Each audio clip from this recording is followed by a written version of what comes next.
Hello everyone. स्वागत है आप सभी का एक और नई वीडियो में। और पिछले वीडियो में हमने अपने बीएससी फोर्थ सेमेस्टर का जो प्रीवियस ईयर पेपर है, जो 14 मई को हुआ था 2025 को, उसके हमने 60 क्वेश्चन तक आंसर देख लिए थे। नेक्स्ट जो क्वेश्चन है वो हम आज की वीडियो में देखेंगे। तो जैसे फर्स्ट क्वेश्चन है हमारा, यानी 61 क्वेश्चन है, tension eight tension eight lowest point of the catenary is. तो इसका करेक्ट आंसर हो जाएगा डी। जो हमारी टेंशन होती है लोएस्ट पॉइंट पर, वो हमारी डब्ल्यू सी के इक्वल होती है। नेक्स्ट क्वेश्चन है 62, the value of सेग in common catenary is. तो इसका करेक्ट आंसर हो जाएगा सी, वाई माइनस सी होती है। उसके बाद में नेक्स्ट क्वेश्चन है 63, when a light code is tightly stressed between two points the hanging curve is. तो जब कोई कोड यानी कि जब कोई रस्सी दो पॉइंट्स के बीच में टाइटली बांध दी जाती है, तो जो कर्व होता है जब हमारा बांधने पर मिलता है, तो जो कर्व होता है वो कौन सा कर्व होता है, तो ये हमारा कैटेनरी होता है। इसका करेक्ट आंसर हो जाएगा ए। उसके बाद में नेक्स्ट क्वेश्चन है 64, for a common catenary relation between y and s. तो ये करेक्ट आंसर हो जाएगा a, y square is equal to c square plus s square. उसके बाद में 65 क्वेश्चन है, अगर हमारा if z represent depth of centre of gravity of the body from some fixed horizontal plane.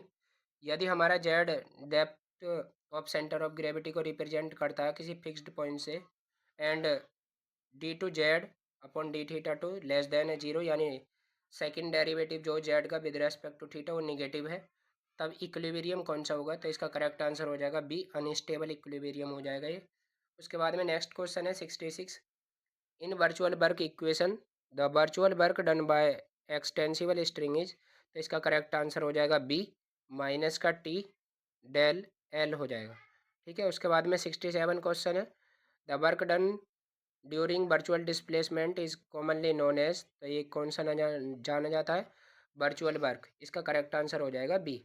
Next question है 68, in virtual work equation the virtual work done by inextensible. यहाँ पर main ध्यान जो देने वाली बात है ये है इन एक्सटेंसिबल स्ट्रिंग इज। तो इसका करेक्ट आंसर हो जाएगा जीरो। अगर एक्सटेंसिबल होता है तो तब होता है हमारा माइनस टी डेल एल। ठीक है। अब कौन सा हो जाएगा करेक्ट आंसर, सी। उसके बाद में है 69 क्वेश्चन है, पिच ऑफ ब्रेंच आर के इज। तो ये होती है हमारी के अपॉन आर, यानी करेक्ट आंसर जो हो जाएगा वो हमारा डी हो जाएगा। उसके बाद में नेक्स्ट क्वेश्चन है, condition that a given system of forces should compound into a single force. तो इसका करेक्ट आंसर हो जाएगा ए, यानी L X plus M Y plus N Z is equal to zero. ये हमारा करेक्ट आंसर हो जाएगा इसका। उसके बाद में हम देखते हैं अपने दूसरे पेज को। दूसरे पेज में है 71 क्वेश्चन है हमारा, ए डायनेम इज। तो डायनेम क्या है, तो इसका करेक्ट आंसर हो जाएगा c, combination of a force and a couple. एक फोर्स और कपल का कॉम्बिनेशन है। उसके बाद में 72 क्वेश्चन है, when a body is acted by different force not in equilibrium. अगर डिफरेंट फोर्स लग रहे हैं जो कि इक्विलिब्रियम में नहीं है, द द यहाँ पे होता देन, यहाँ पर थोड़ी सी मिस्टेक है, द की जगह देन आएगा। Then its displacement is of the type. यदि डिफरेंट फोर्स लग रहे हैं किसी बॉडी पर जो कि इक्विलिब्रियम में नहीं है, तो उस बॉडी का जो डिस्प्लेसमेंट है वो किस टाइप का होगा। तो इसका करेक्ट आंसर हो जाएगा D, rotational, rotation and translation दोनों टाइप का हो जाएगा। तो इसका करेक्ट आंसर कौन सा हो जाएगा, डी हो जाएगा। नेक्स्ट क्वेश्चन है 73, a given system of forces acting at different point of a rigid body can be reduce to. तो ये इसका करेक्ट आंसर हो जाएगा single c, single force and couple. तो ये अगर डिफरेंट फोर्स लग रहे हैं तो उन्हें हम एक single force and single couple में हम रिड्यूस कर सकते हैं। उसके बाद में नेक्स्ट क्वेश्चन है 74 है, तो क्वेश्चन पढ़ने स्किप करता हूँ, ठीक है। तो 74 का जो करेक्ट आंसर हो जाएगा वो हो जाएगा ए, 75 का जो करेक्ट आंसर हो जाएगा वो हो जाएगा बी, और 76 का जो करेक्ट आंसर हो जाएगा वो हो जाएगा हमारा ए। उसके बाद में नेक्स्ट क्वेश्चन है, kinematics is the study of. तो इसका करेक्ट आंसर हो जाएगा ए, जियोमेट्री ऑफ मोशन।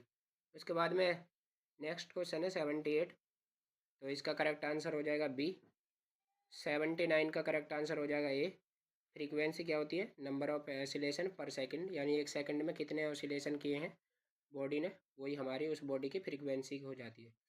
उसके बाद में है नेक्स्ट क्वेश्चन 80 है, in s h m x is equal to a cos और under root mu t plus epsilon.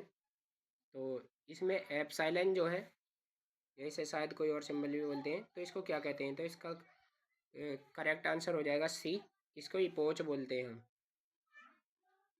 उसके बाद में नेक्स्ट क्वेश्चन है, इन हुक्सला, हुक्सला यहाँ पर दे रखा है कौन सा होता है, तो ये हमारा जो हुक्सला है, इसमें लैम्डा जो है उसे क्या, वो क्या कहलाता है, तो ये हमें बताना है। तो इसका करेक्ट आंसर हो जाएगा बी, मॉडुलस ऑफ इलास्टिसिटी, ये हमारा कहलाता है। उसके बाद में थर्ड पेज,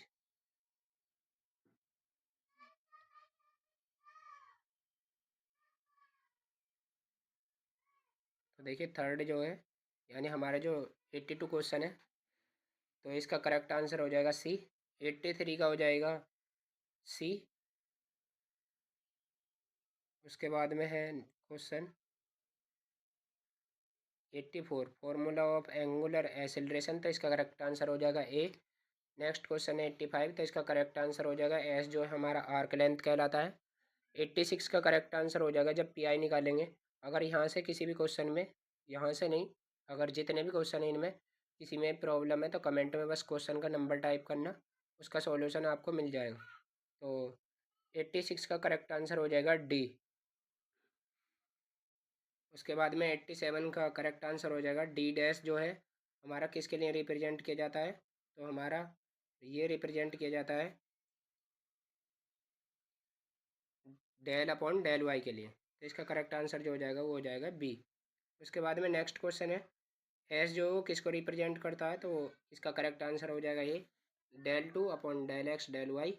और 89 का करेक्ट आंसर हो जाएगा सी, ये हमारी कंप्लीट इंटीग्रल हो जाएगा जो इक्वेशन दे रखी है। उसके बाद में 90 क्वेश्चन का करेक्ट आंसर हो जाएगा, चार पेट मेथड जो यूज किया जाता है वो हमारा नॉन लीनियर इक्वेशन के लिए यूज किया जाता है। नेक्स्ट जो क्वेश्चन है 91, उसका करेक्ट आंसर हो जाएगा डी। 92 का करेक्ट आंसर हो जाएगा डी। और 93 का करेक्ट आंसर हो जाएगा बी। ठीक है। उसके बाद में नेक्स्ट क्वेश्चन, नेक्स्ट हमारे कुछ और है बस 94। तो 94 में पूछा गया है कि कौन सा हमारा ट्रू है, तो इसमें करेक्ट आंसर जो हो जाएगा वो ए हो जाएगा। उसके बाद में ये जो इक्वेशन दे रखी है इसका करेक्ट आंसर क्या हो जाएगा, तो इसका भी करेक्ट आंसर ए हो जाएगा। उसके बाद में ये जो इक्वेशन दे रखी है ये किस टाइप की इक्वेशन है, तो ये इसका करेक्ट आंसर हो जाएगा सी, ये हमारी एक हाइपरबोलिक इक्वेशन है। उसके बाद में नेक्स्ट क्वेश्चन है, पार्शियल डिफरेंशियल इक्वेशन दे रखी है ये, तो इसे पूछा गया हमसे कौन सी है, तो ये हमारी लीनियर पार्शियल डिफरेंशियल इक्वेशन है। 98 का करेक्ट आंसर हो जाएगा डी, नन ऑफ दीज। तो जो हमारी इक्वेशन दी गई थी उनमें से कोई सी भी लीनियर पार्शियल डिफरेंशियल इक्वेशन नहीं थी। 99 का करेक्ट आंसर हो जाएगा ए। और 100 का करेक्ट आंसर हो जाएगा ए। ठीक है, ये हमारे सॉल्यूशन हो जाएंगे। अब देखिए इसमें ना एक बात और है, ये हमें दे रखा है सॉल्यूशन ऑफ दिस इक्वेशन, और ये जो हमें सॉल्व करनी है मोंग मेथड से सॉल्व करनी है। अब देखिए इसमें कोई पार्ट ऑफ यानी पी आई तो निकालने के लिए कुछ था ही नहीं, आर माइनस टी करते तो इक्वल टू जीरो हो जाता। और यहाँ से जब इसका हम सी एफ निकालते, आप इसे constant P D with constant coefficient मान के करते, तो इसका भी करेक्ट आंसर फिर भी यही आता। तो आप इसे मोंगे मेथड से न करके डायरेक्ट भी इसका आंसर यही आएगा। ठीक है, तो ये हमारे हुए कंप्लीट आंसर की, और इसमें कोई भी क्वेश्चन रॉन्ग नहीं है। अगर एक दो मिस्टेक से हो गया हो तो कहता नहीं, वरना सभी के सभी मैंने चेक भी करे हैं, कोई भी रॉन्ग नहीं है। तो ये थी आपके आंसर की, और यदि हेल्पफुल लगी हो तो अपने दोस्तों में शेयर करें। बाकी जय हिंद, जय भारत।